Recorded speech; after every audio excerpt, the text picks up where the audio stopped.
جی جناب، السلام علیکم۔ اوہو، ہمارے بھائی کراچی والے، یا اللہ۔ وعلیکم السلام السلام دوست، کیسے علیکم۔ ہو دوست، کیسے ہو؟ کیسے ہیں میرے بھائی، میرے عزیز، خیریت سے ہیں آپ؟ الحمد للہ الحمد اللہ للہ، تعالیٰ آپ کو اللہ آپ کو عزت دے۔ خوش رکھے۔ آمین، آپ کے ساتھ آپ کے ساتھ یار۔ اصل تو ہم تو خدا آپ کے مریدن میں ہیں بھائی، آپ سے سیکھتے ہیں، آپ کے طالب علم بھی ہیں، سمجھو آپ کے غائبانہ مرید ہو گئے ہیں۔ آپ بھلے پیری مریدی نہیں کرتے ہو آپ کو خدا جزائے آپ سے خیر دے۔ سیکھتے ہیں، بس آپ کیا ہمارے بولے، دوست بس ہیں۔ بس یار، اللہ عزت دے یار۔ ابھی مجھے تو یہ افسوس ہوا، یہ جو پاگل جو محسن ابھی آپ سے بات کر رہا تھا، جی وہ باغ فتح کے مسئلے پہ، جی وہ سر۔ ابو بکر کو بچانے کے لیے رسول اللہ پہ الزام تراشی کر رہا تھا کہ رسول اللہ نے ہوں اوروں کو کیوں نہیں دیا، سیدہ کو کیوں دیا۔ وہ ہاں بس بالکل۔ یہ وہی بات، مجھے آپ کے الفاظ جو ہے نا سر پہ ہتھوڑے کی طرح لگتے ہیں۔ اب بولتے تھے کہ جب یہ پھنستے ہیں نا ان تین بندوں میں، تو پھر یہ ہوں قرآن پہ بھی کو بھی الٹ دیتے ہیں، نبی کو بھی الٹ دیتے ہیں، یہ تین کو بچانے کے لیے ہر حرکت کر جاتے ہیں یہ۔ اوکے، خدا آپ کو جزائے بس خیر دے۔ اللہ ان کو سمجھ دے بس یار۔ اچھا دوست، یہ چھوٹے چھوٹے دو سوال میرے پاس ہیں، رات لیٹ بھی ہو گئی ہے کافی، آپ کافی دیر سے بیٹھے جی ہو۔ جی جی اگر آپ کے پاس ٹائم ہو تو جواب دیجیے گا، ورنہ اگلے ہفتے دیجیے گا، جی۔ وہ کوئی پریشانی نہیں ہے، میں نے نوٹ کیے ہیں آپ کے وی لوگ سن کے۔ ہوں ایک تو یہ سنا ہے کہ یہ جو قرآن کے اوپر جو ہے نا، آپ نے ہم کو بہت عمریوں کو ہوں بری طرح سے لتاڑا ہے، ہوں اور آپ نے کہا ہے کہ یہ قرآن کو جو ہے نا یہ سمجھتے ہیں کہ یہ اللہ کی ذات کا حصہ ہے، ہوں اور بالکل بالکل بالکل۔ اور اور یہ سمجھو کہ آپ نے کافی سارا اس کے اوپر، یہ بالکل ایک نئی بات اب آپ نے ہمارے اندر سے نکال کے ہمارے سامنے رکھ دی ٹیبل پہ۔ آپ نے کہا یہ ہوں قرآن کو اللہ کی مخلوق مانتے ہی نہیں ہیں۔ بالکل بہت نہیں، سارے وہ بالکل سر، ایگزیکٹ ورڈ مجھے بالکل۔ نہیں کہ میں آپ کو میں وہ بتاؤں، تو ہوں یہ چیز دیکھو، یہ حقیقت ہے کہ یہاں ایسی باتیں ہو رہی ہیں ہمارے اندر، اور ہمارے دماغ میں یہ بھوسا بھر دیا گیا ہے۔ تو آپ سے یہ ریکویسٹ ہے کہ اس کے اوپر اگر ابھی جواب دے سکو تو ابھی ہو جائے، ورنہ تفصیلی کوئی آپ لیکچر دو تو کچھ ہمیں سمجھ میں آ جائے کہ یار ہوں یہ کیا حقیقت ہے۔ صحیح۔ ایک یہ سوال ہے جو میں نے آپ کے اس میں سے نکالا ہے، جو ہوں ہمارے لیے ضروری ہے۔ ایک دوسرا سوال میں نے یہ نکالا ہے آپ کے اس میں سے، وی لوگ سے، کیونکہ آپ لتاڑتے تو رہتے ہو ہم کو جب جی دیکھو سر۔ تب لاتے مار مار کے ادھواں کر دی جی تو ایک آپ نے جو ہے نا بار بار لاتے مارتے ہو، اور آپ بولتے ہو کہ یہ لوگ اللہ کو بولتے ہیں کہ کبھی اللہ آسمان پہ آتا ہے، کبھی ادھر جاتا ہے، کبھی ادھر جاتا ہے، اور آپ جی ہمارے اوپر ہنستے ہو۔ تو جی بالکل۔ ہمارے ادھر بہت ساری ایسی حکایتیں اور پتہ نہیں حدیثیں سنا دیتے ہیں کہ اللہ پاک کبھی ساتویں آسمان پہ تشریف لاتا ہے، کبھی ادھر لاتا ہے، کبھی ادھر لاتا ہے۔ تو آپ نے ہوں کچھ ایسا کہا کہ یار یہ تو اللہ کی طرف جو ہے کوئی سمت کا وہ تعین کر رہے ہیں یا پتہ نہیں کیا کر رہے ہیں، اور آپ ہنس رہے تھے، مذاق اڑا رہے تھے۔ جی تو وہ آپ نے جو ہمارے اوپر عمریوں پہ الزام لگایا وہ بالکل صحیح لگایا ہے، اسی طرح ہمارے اندر ہوں ہے۔ تو میں نے کہا صحیح کہ ہے یار یہ بھی تو ہماری اصلاح ہو جائے نا، آپ سے سمجھ لوں کہ اس میں کیا ہے صحیح ہے، بالکل تو بالکل اس کے صحیح اوپر فرمایا۔ بھی ہے کہ کوئی مناسب سمجھو تو تھوڑا سا ہمیں سمجھاؤ کہ اس میں صحیح بات کیا ہے، تاکہ ہم اپنی اصلاح تو کر لیں بھائی۔ اچھا صحیح اچھا، فرمایا۔ یہ دو باتیں ذرا اگر آپ نے نوٹ کر لی ہو پلیز، تو آپ جیسے مناسب سمجھے ایسے آپ اپنی سہولت سے، کیونکہ آپ کو بھی بیٹھے ہوئے 5 گھنٹے ہو گئے، مجھے آپ کی جی تکلیف جی کا بھی احساس ہے۔ جی سر۔ اچھا ایک اور بات ہے، ایک بی بی نے حال طلاق کے مسئلے کے اوپر آپ کو کال کی تھی، ہوں جو جو عمریوں میں جو ہے طلاق کا جو سلسلہ ہے۔ ہوں اچھا عمری کا میں آپ کو بتا دوں کہ جب میں شروع میں آپ کا وی لوگ سنتا تھا اور آپ عمری بولتے تھے نا، ہوں تو مجھے میرے تن بدن میں آگ لگ جاتی تھی، مجھے لگتا تھا یار یہ کیا بات کرتے ہیں، یہ ہم کو عمری کیوں بولتے ہیں۔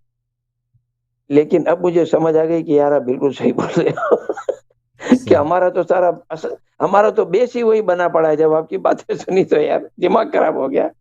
تو صحیح۔ ایک عمری میں ایک دوسرا بھی مسئلہ ہے، وہ جو عورت نے سوال پوچھا تھا نا، اس میں جی میں ایک چیز کہ یہ ہمارا فتاوی عالمگیریہ جس کے اوپر سارے لوگ ہمارے ڈیپینڈ کر رہے ہیں، دیوبندی، بریلوی اور یہ اہل حدیث، جی جس کے اندر یہ ایک فتویٰ ہے، ایک یہ مسئلہ انہوں نے بیان کیا ہوا ہے طلاق کے متعلق، میں بتا رہا ہوں ہوں کہ اگر کوئی ڈاکو آپ کے گھر میں آتا ہے اور آپ کا مال چوری کرتا ہے، ڈکیتی کرتا ہے، سر پہ بندوق رکھ کے، اور ہوں پھر سر پہ بندوق رکھ کے آپ کو بولتا ہے کہ تمہاری بیوی کو بھی طلاق دو اور 3 طلاق دو، جی آپ نے 3 طلاق دے دیا، تو وہ 3 طلاق ہو گیا، وہ بیوی بھی آپ کے لے جائے، وہ اس کے لیے حلال ہو گئی۔ چوری کا مال ڈکیتی کا واپس لے سکتے ہو کیونکہ وہ ڈکیتی ہوئی ہے۔ اب بیوی جو ہے وہ تو آپ کی گئی، طلاق آپ کی ہو گئی، صحیح، آپ سمجھے؟ تو سمجھ وہ گیا۔ واپس نہیں آ سکتا، وہ واپس نہیں آ سکتا۔ تو اس بارے میں جی آپ کی جی، میں کیا ان رائے باتوں کو ہے؟ ذرا اگر کوئی میں میں اگر توضیح آپ دے کو، دیتا ہوں، بہت ہاں مہربانی تو ذرا ہوگی مزہ آپ آئے گا، ذرا آپ مطلب میری معلومات میں اضافہ ہوگا دوست۔ جی جی میری جناب، کسی بہت بات کا مہربانی۔ برا نہیں منانا، نہیں نہیں نہیں، ٹھیک ہے نا؟ سمجھ گیا، میں ہاں، معذرت چاہتا ہوں، میں ابھی جواب دے دیتا ہوں، کنٹینیو کریں۔ اور اللہ آپ کو مبارک کرے۔ آپ نے جو جھنڈا اٹھایا ہے نا، یہ امیر جی، المومنین کے لشکر کا جھنڈا ہے، آپ اس کے شیر سوار ہو، الحمدللہ، لیکن ہم بھی الحمدللہ، ان کے چھوٹے سے رنگ روٹ ہیں، ہم بھی اسی لشکر کے سوار ہیں۔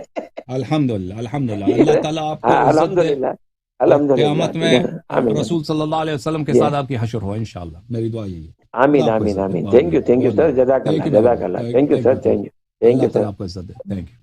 اچھا، انہوں نے جو سوال کیا میرے عزیزوں کہ قرآن جو ہے، قرآن کے متعلق دیکھیں، قرآن کے متعلق ہمارے جو بھائی ہیں جماعت مخالفین، ان کا عقیدہ یہ ہے کہ قرآن مجید جو ہے یہ قدیم ہے۔ آ،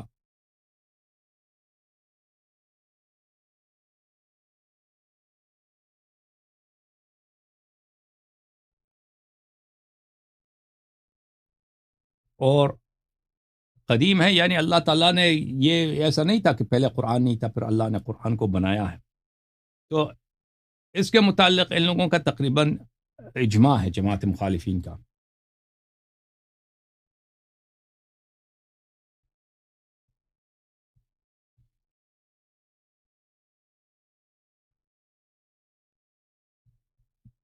اور یہ پرانے زمانے میں یہ بہت تصریح کرتے تھے اور تکفیر کرتے تھے، اب بھی تکفیر کرتے ہوں گے۔ جو شخص کہتے ہیں کہ قرآن جو ہے اللہ تعالیٰ نے اس کو قرآن کو بنایا ہے، دیکھیں ہم شیعہ جو ہیں قرآن کے لفظ مخلوق استعمال نہیں کرتے، قرآن مخلوق ہے۔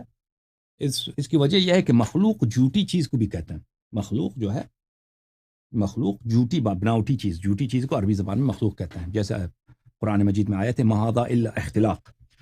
کافر کہتے ہیں کہ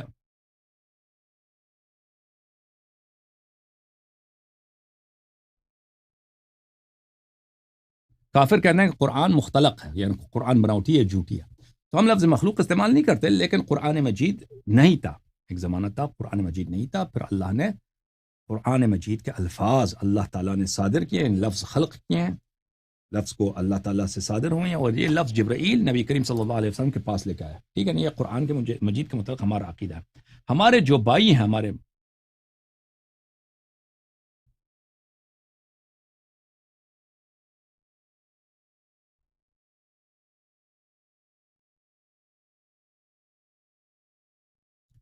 جو بھائی ہیں اہل اسلام، جو جماعت مخالفین ہیں، وہ کہتے ہیں کہ نہیں، قرآن جو ہے قدیم ہے۔ مثلا ابھی جو میں کہتا ہوں نا، ابھی قرآن پڑھتا ہوں، بسم اللہ الرحمن الرحیم الحمد للہ رب العالمین الرحمن الرحیم مالک یوم الدین، یہ کہتے ہیں یہ نہیں، یہ قدیم ہے، یہ ہمیشہ سے رہا ہے۔ یہ الفاظ ابھی میں نے بولا ہے، ابھی مجھے قرآن نہیں آتی ہے نا، قرآن میں نے ابھی حفظ کیا، ابھی میرے سینے میں جو قرآن ہے، وہ کہتے ہیں یہ قدیم ہے، پہلے نہیں تھا، ابھی میرے سینے میں ہے قرآن کے کچھ آیات میں نے حفظ کی، یہ کہتے ہیں یہ قدیم ہے۔ یہ عجیب سا عقیدہ ہے۔ میں اختصار کے ساتھ اس کا جواب دیتا ہوں۔ یہ کتاب تنبیہ الاخوان علی الاخطاء فی مسائل خلق القرآن، اچھا یہ کتاب ہے حمود ابن عبداللہ ابن حمود تویجری کی ہے، چاپ دار اللواء سعودی عرب میں یہ کتاب چھپی ہے۔ اس میں ملاحظہ فرمائیے صفحہ نمبر 8 میں وہ فرماتے ہیں وَأَمَّا أَهْلُ الْعِلْمِ وَأَمَّا قَوْلُ وأقول أما أهل العلم الموروث عن النبي صلى الله عليه وآله وسلم وهم أهل السنة والجماعة فإنهم يفرقون بين فعل العبد الذي هو تلاوته بين المتلو المقروء وهو كلام الله الذي أنزله على نبيه محمد صلى الله عليه وآله وسلم۔ کہتا ہے کہ ہمارے پاس جو محدثین ہیں، جو اہل سنت والجماعت ہیں، ہم فرق کرتے ہیں فعل عبد میں اور کلام میں۔ ابھی میں نے قرآن پڑھی ہے نا، بسم اللہ الرحمن الرحیم قل هو اللہ احد، یہ میں نے قرآن پڑھی ہے۔ اب میرا جو فعل ہے، میں نے منہ ہلایا اپنا، یہ حادث ہے، یہ قدیم نہیں ہے، لیکن وہ جو کلام ہے وہ قدیم، وہ ہمیشہ مقروء جو ہے وہ فیقولون إن فعل العبد فيقولون إن فعل العبد مخلوق وإن المقروء غير مخلوق ويقولون إن الورق والمداد مخلوقان وأن المكتوب المثبت في المصاحف غير مخلوق ويقولون إن صدور الحفاظ مخلوقة وإن المحفوظ في الصدور من القرآن غير مخلوق ويقولون إن أسماع العباد مخلوقة وأن ما يسمعونه من القرآن غير مخلوق. بہرحال ان کا کہتے ہیں کہ جب قرآن کی تلاوت ہوتی ہے آپ کی زبان حادث ہے، آپ کا فعل حادث ہے، لیکن آپ یہ جو الفاظ ہیں یہ الفاظ جو کیونکہ اللہ کے لفظ ہیں یہ ہمیشہ سے رہے ہیں، یہ ابھی پہلے بھی تھے اب بھی ہیں، اللہ نے اس کو نہیں بنایا. آپ کے کان، آپ قرآن سن رہے ہیں، آپ کا کان جو ہے کیا، آپ کا کان حادث ہے، لیکن یہ الفاظ جو ہیں یہ ہمیشہ سے دنیا میں رہے ہیں، گونج رہے ہیں، بھئی یہ ہمیشہ سے. آپ قرآن کی طرف دیکھتے ہیں، یہ آپ کی آنکھیں جو ہیں حادث ہیں، لیکن وہ الفاظ جو ہیں ہمیشہ سے رہے ہیں. تو یہ قرآن کو ہمیشہ سے قدیم، یعنی یہ جیسے اللہ قدیم ہے، اللہ حادث نہیں ہے، اسی طرح بھئی یہ قرآن قدیم ہے، ان کا عقیدہ. اب اس کی یہ کیسا شرک ہے، یہ کیوں شرک ہے؟ کیونکہ اللہ کے ساتھ اگر دوسرے قدیم کو مان لیا نا تو یہ علم کلام اس کی بحث مفصل ہے، پھر آپ کو ماننا پڑے گا کہ اس کو وہ لا شریک ہو جاتا ہے. جو قدیم ہوتا ہے وہ لا شریک ہوتا ہے، جو قدیم ہوتا ہے اس جیسا دوسرا نہیں ہو سکتا، جو قدیم ہوتا ہے وہ کسی کا محتاج نہیں ہوتا، جو قدیم ہوتا ہے وہ دوسرا اپنے ساتھ، دوسرا اس کے ساتھ دوسرا قدیم نہیں ہو سکتا، دو قدیم ہو ہی نہیں سکتے. تو اس سے کیا لازم آتا ہے؟ اللہ کی الوہیت مردود ہو جاتی ہے، یا اللہ قدیم ہے یا وہ قدیم ہے. تو اس کے مباحث وہاں پہ عقائدی مباحث ابن کلام میں مفصل ہیں. اچھا، اب انہوں نے ان کے سوال کہ اللہ تعالیٰ نیچے آتا ہے، نزول ہوتا ہے. اچھا، ان کے جو بڑے بڑے محدثین ہیں انہوں نے کتاب النزول لکھا ہے، کتاب العتیت لکھا ہے. عتیت کہ اللہ تعالیٰ عرش پہ جب بیٹھتا ہے نا تو اللہ تعالیٰ اتنا موٹا ہے نستجیر باللہ کہ عرش سے چیخیں نکلتی ہیں، عرش کی آہت نکل جاتی ہے کہ اتنا موٹا شخص میرے پور بیٹھ گیا. تو اس کے موٹاپے کی وجہ سے چونکہ وزن زیادہ ہے تو اس کی چیخ نکلتی ہے. اس کی ان لوگوں نے کتابیں لکھی ہیں. اب کبھی تجسیم پہ بات ہو تو تفصیل سے بات کریں گے. یہ کتاب ہے بخاری، کتاب البخاری، چھاپ دار احیاء التراث العربی، یہاں پر صفحہ نمبر 209، کتاب التہجد، باب الدعاء والصلاة من آخر اللیل، حدیث نمبر 1145. ابو ہریرہ روایت کرتے ہیں کہ رسول اللہ صلی اللہ علیہ وسلم نے فرمایا ینزل ربنا تبارک و تعالی کل لیلۃ الی السماء الدنیا، کہ ہمارے پروردگار عالم جو ہے وہ ہر رات کو کہاں آتا ہے؟ آسمان نیچے آ جاتا ہے، آسمان دنیا تک آ جاتا ہے. حتی یبقى ثلث اللیل الاخر، وہ ادھر رہتا ہے. مثلا رات شروع ہوتی ہے تو اللہ میاں نیچے آ جاتا ہے، رات کے آخری مثلا جو ہی رات ہو گئی نا، اذان ہو گئی مغرب کی، تو اللہ نیچے آئے گئی، پھر ادھر آسمان دنیا میں ادھر ہی ہوتا ہے، وہ اوپر واپس نہیں جاتا. جب کہ رات کے 3 حصے نا، رات کو 3 حصے میں تقسیم کر دو، آخری تہائی ہے، آخری ثلث ہے، تو اس وقت وہ اللہ چلانا شروع کر دیتا ہے. اللہ چیختا ہے من یدعونی فاستجیب له، من یسألنی فاعطی، من یستغفرنی فاغفر له. کون ہے جو استغفار کرے میں اس کو استغفار کرنے والا ہوں، کون ہے جو سوال کرے طلب کرے میں اس کو عطا کروں. تو یہ اللہ نیچے آتا ہے. تو اس کے متعلق دیکھیں ان کے محدثین کا قول یہی ہے، ابن تیمیہ کا، احمد بن حنبل کا. یہ تکفیر کریں گے آپ کو. البتہ اشاعرہ کا یہ عقیدہ نہیں ہے، اشاعرہ جو ماتریدیہ ہیں پاکستان میں، ان کا عقیدہ یہ نہیں ہے، لیکن اہل حدیث کا یہی عقیدہ ہے، بخاری مسلم کا، احمد بن حنبل کا، کہ واقعا اللہ نیچے آتا ہے، اللہ نیچے آتا ہے. ٹھیک ہے نا. اور اگر آپ کہتے ہیں کہ نہیں یہ جو ہے یہ مثلا اللہ کی رحمت نیچے آتی ہے، اس کو تعویل کریں گے، اشاعرہ ماتریدیہ اس کی تعویل کریں گے، وہ کہیں گے نہیں یہ تعویل غلط ہے، تعویل ہم نہیں کرتے، اللہ تعالیٰ وہ خود نیچے آتا ہے. تو پھر یہ ہے کہ اس زمانے میں تو لوگوں کو اتنا پتہ نہیں تھا کہ دنیا گول ہے. اب تو دنیا گول ہے نا. تو ہمیشہ امریکہ میں بھی دن ہے، پاکستان میں رات ہے. کہ پاکستان میں رات ہوگا، دن ہوگا، امریکہ میں رات ہوگا، تو پھر اللہ واپس کب جائے گا؟ اس سوال کا انہوں نے جواب نہیں دیا. اچھا، انہوں نے ایک اور سوال کیا طلاق کے متعلق. دیکھیں میں آپ کی خدمت میں عرض کروں، صحیح مسلم کی حدیث ہے،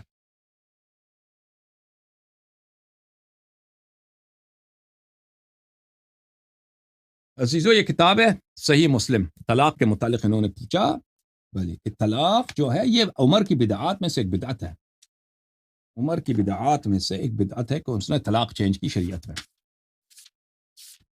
میں اس نے طلاق چینج کیا. اچھا، یہ ملاحظہ فرمائیے، کتاب ہے صحیح مسلم کی، چھاپ دار الفکر للحافظ ابو الحسین مسلم بن حجاج القشیری النیشابوری، کتاب الطلاق، صفحہ نمبر 701، باب الطلاق الثلاث، 3 دفعہ طلاق دینا، حدیث نمبر 1 2 3 اسی باب میں۔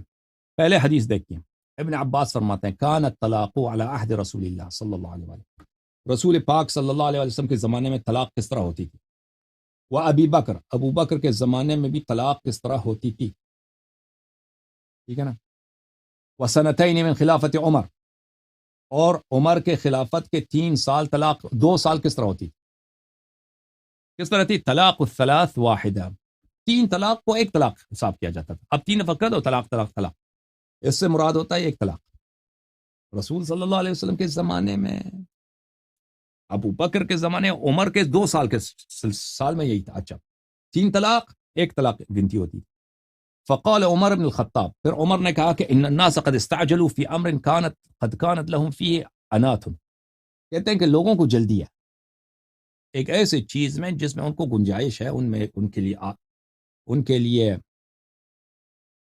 لیے سہولت ہے، لوگ جلدی کرتے ہیں کہ جلدی طلاق ہو جائے، تو چلے میں چینج کرتا ہوں، فلو امضیناہ علیہم، تو چلے مجھے چاہیے کہ میں ان کی طلاق 3 طلاق کو 3 ہی کر دوں، تاکہ وہ طلاق کیا ہو، کیونکہ اگر آپ نے 1 دفعہ طلاق دیا نا تو پھر رجعت کر سکتے ہیں، رجوع کر سکتے ہیں، اور دوبارہ نکاح کی ضرورت ہی نہیں ہے۔ 3 دفعہ طلاق کیا تو کیا ہوگا، پھر حلالے کی ضرورت ہوگی، محلل کی ضرورت ہوگی، پھر آپ ایک مولوی کے پاس جائیں، بیوی آپ کی خوبصورت، 20 سال 21 سال 22 سال ماڈل لڑکی ہے، شادی کیا، آپ کو غصہ آ گیا، آپ نے طلاق کہہ دی، پھر اس کا کیا طریقہ کار، پھر مولوی صاحب مزہ چکے وہ فائدہ اٹھائیں ان کے لیے، پر مولوی صاحب کے اختیار میں اگر وہ طلاق بھی نہ بھی دینا، کوئی ضروری نہیں ہے اس کے لیے طلاق دینا، وہ طلاق نہیں دیتا، پھر آپ کی عورت جو مولوی کے پاس، اس طرح بہت ہوتا ہے کہ لوگ وہ محلل کے طور پر، حلالہ کے طور پر مولوی کو لے کے آتے ہیں، پھر مولوی عورت کو لے کے چلا جاتا ہے ٹھیک ہے نا، کیونکہ اس کو پسند آ جاتا ہے، کہتا ہے میں نہیں طلاق دیتا، میری وائف۔ اچھا، عمر نے کہا کہ ہم اس کو چینج کرنا چاہتے ہیں، فامضاہ علیہم، پھر عمر نے چینج کر لیا مزے کی بات، اوکے او بھائی، یہ 3 حدیث ہیں اسی باب میں، اور بہت سارے احادیث ہیں،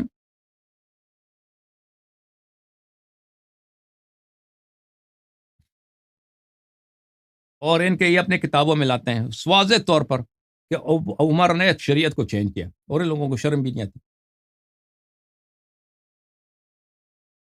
یہ کتاب ہے عزیزو، کتاب مسند ابن احمد ابن حنبل بتحقیق الشیخ احمد محمد شاکر، چھاپ دار الحدیث، جلد نمبر ہے 3، سنہ 1995 میں چھپی ہے، یہ صفحہ ہے 91، حدیث نمبر 2387، اور یہ حدیث کے متعلق فرماتے ہیں اسناد صحیح، اس کی سند صحیح ہے، اس کی تصحیح کے بہت طرق ہیں، ابن ماجہ نے بھی اس حدیث کو روایت کی، ترمذی نے بھی اس کی تصحیح کی، احمد نے خود اس حدیث کی تصحیح کیا۔ اچھا، اس حدیث کی تصحیح کے بہت طریقے ہمارے پاس، حدیث کون سی ہے عزیزوں، ملاحظہ فرمائیے، اکرمہ سے روایت ہے ابن عباس نے فرمایا، طلق رکانۃ ابن عبد، ابن عبد یزید اخو بنی مطلب امرأته 3 فی مجلس واحد، ایک شخص تھا صحابی ہے، اس کا نام رکانہ ہے، اس نے اپنی وائف کو ایک ہی مجلس میں 3 دفعہ اس سے کہہ دیا طلاق طلاق طلاق، فحزن علیہا حزنا شدیدا، وہ اس کو بڑا اس مسئلے پہ وہ غمدیدہ ہو گیا، غمزدہ ہو گیا، محزون ہو گیا، فسألہ رسول اللہ صلی اللہ علیہ وآلہ کیف طلقتها، رسول اللہ صلی اللہ علیہ وسلم سے انہوں نے اس سے پوچھا کہ تو نے کس طرح طلاق دیا ہے، قال طلقتها 3، اس نے کہا کہ میں نے 3 دفعہ کہہ دیا کہ طلاق طلاق طلاق، ٹھیک ہے نا، یہ دیکھیں مجلس واحد میں اس نے 3 دفعہ طلاق دی، فقال فی مجلس واحد، رسول پاک صلی اللہ علیہ وسلم نے پوچھا ایک ہی مجلس میں تم نے 3 دفعہ طلاق بولا ہے، قال نعم، اس نے کہا جی ہاں، قال فانما تلك واحدة فرجعها ان شئت، رسول پاک صلی اللہ علیہ وسلم نے کہا کہ نہیں، یہ ایک ہی طلاق ہے، اس کی طرف اس عورت سے رجوع کرو اگر تمہاری مرضی ہے، فرجعها فكان ابن عباس يرى انما الطلاق عند كل طهر، ابن عباس کا یہ عقیدہ تھا کہ طلاق صرف طہارت کی حالت، طہر کی حالت میں طلاق ہوتی۔ اچھا، ترمذی اور وغیرہ وغیرہ نے اس حدیث کی تصحیح کیا، میں آپ کو ابن حجر کا ایک قول دکھاتا ہوں، یہاں پر اختصار ہے، وإلا اس حدیث میں تو تفصیل بہت ہے. یہ کتاب ہے فتح الباری بشرح سقیم البخاری، چاپ تالیف ابن حجر کی، جزء التاسع ہے، چاپ دار المعرفہ. یہاں پہ ایسی حدیث، ایک حدیث ہے، حدیث نمبر 3، صفحہ نمبر 362، حدیث نمبر 5261 کے شرح میں کہتے ہیں کہ اکرمہ سے نے اپنے عباس سے روایت کی، وہی حدیث جو ہم آپ کو پڑھ چکے ہیں. اور اس حدیث کو احمد ابو یعلا نے روایت کی اور ابو یعلا نے تصحیح کیا وغیرہ. وهذا الحديث نص في المسألة لا يقبل التأويل الذي في غيره من الروايات. یہ حدیث نص ہے، یہ حدیث صحیح بھی ہے اور یہ حدیث نص بھی ہے، اس میں کسی تعویل کی گنجائش ہی نہیں ہے. کہ رکانہ نے ایک ہی مجلس میں طلاق دیا، فی مجلس واحد. رسول اللہ صلی اللہ علیہ وسلم نے پوچھا کہ تو نے ایک ہی مجلس میں طلاق دیا 3 دفعہ؟ اس نے کہا جی ہاں ایک ہی مجلس. تو فرمایا کہ ایک ہی طلاق ہے، 3 طلاق نہیں، ایک ہی طلاق ہے. رجوع چاہتے ہو تو رجوع کر، ٹھیک ہے نا. تو اس کو کس نے چینج کیا؟ مسلم کی صحیح حدیث ہے کہ رسول پاک صلی اللہ علیہ وسلم کی سنت کو عمر نے چینج کیا ہے. لو جی اب مجھے بتاؤ، ایک شخص سنت کو بھائیو عمریو مجھے بتاؤ جبرائیل کس پہ نازل ہوتا تھا؟ ہمیں پتہ نہیں. جبرائیل کس کا ساتھی تھا؟ کس پہ؟ عمر پہ یا سید الانبیاء صلی اللہ علیہ وسلم پہ نازل ہوتا تھا؟ ہیں جی جبرائیل کا نزول کس پہ ہوتا تھا؟ ہیں جی جبرائیل لگتا ہے ابو عمر پہ نازل ہوتا ہوگا نا، تبھی تو اس کو حق ہے کہ شریعت کو چینج کرے. وَإِلَّا اگر جبرائیل آپ کہتے ہیں نا کہ رسول پاک صلی اللہ علیہ وسلم کے بعد کسی پہ شریعت نہیں لے کے آیا، تو پھر یہ بولو نا کہ عمر نے بدعت کیا ہے، شریعت کو چینج کیا. وَمَنْ أَظْلَمُ مِمَّنِ افْتَرَى عَلَى اللَّهِ كَذِبًا أَوْ كَذَّبَ بِآيَاتِهِ. اس سے بڑا گناہ کار ہے ہی نہیں جو دین میں بدعت لے کے آتا ہے، چاہے وہ قرآن کی تکذیب کرے چاہے اللہ پہ افترا باندھے. جو شخص بدعت لے کے آتا ہے، شریعت کو چینج کرتا ہے، وہ اللہ سے افترا باندھتا ہے کہ اللہ کا حکم یہ نہیں ہے، یہ ہے.